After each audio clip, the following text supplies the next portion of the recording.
စာရီတက်မှခံစားရလားဟာမြန်မာများကနှလုံးသားရှိတယ်စာမတက်လည်းခံစားတယ်ကျွန်တော်ဘာကြီးစာလုံးဝမတက်ဘူးဘာကြီးချစ်မောင်ကျွန်တော်ကုန်းဆောင်ဟိုဘက်မှာပေတော့နဲ့ပင်တုံးဆိုရရွာရှိတယ်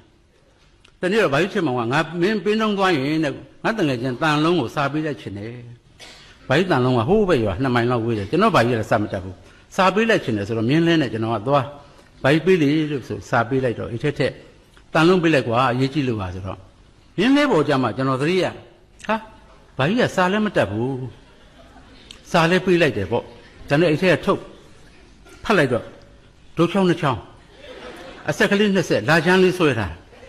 ပြီးတော့20နွားရုပ်ကလေးနဲ့နောက်30ထမ်းပင်လေးဆွဲထားပြီနောက်20အိုးလေးတွေကငွေလေးထွက်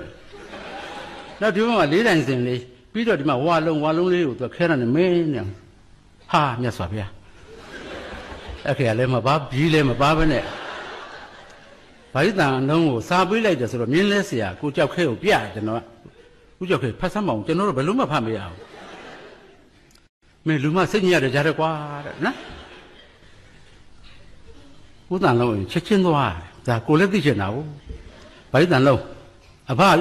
ဥချမောင်စာပေးလိုက်လို့အမလီအဲ့စာမျောနေတာမောင်ဖတ်ပြစမ်းမအောင်ဘာကြီးอ่ะဆိုတော့အမဒီကောင်လာစား2ရက်နေလာမယ်ပြောနေတာတဲ့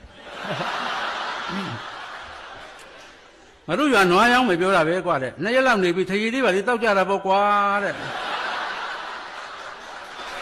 ဟုတ်ကဲ့အိုးလေးကငွေထွက်နေတာငါ့ရင်ထမင်းစားမယ်ပြောတာအဲ့ဒါထမင်းအိုးတဲ့ဩဟုတ်ကဲ့ဒီဘက်က4တိုင်စင်ကအရင်စင်လေးရွာမှာဖျားဖို့ရှိတယ်ဩဟုတ်ကဲ့ဝါလုံးလေးဆက်ပြီးမဲရောင်ချေထားတာဟာအဲ့ဒါတန်လုံးငါဖို့ဟာတယ်ဟုတ်သားပဲ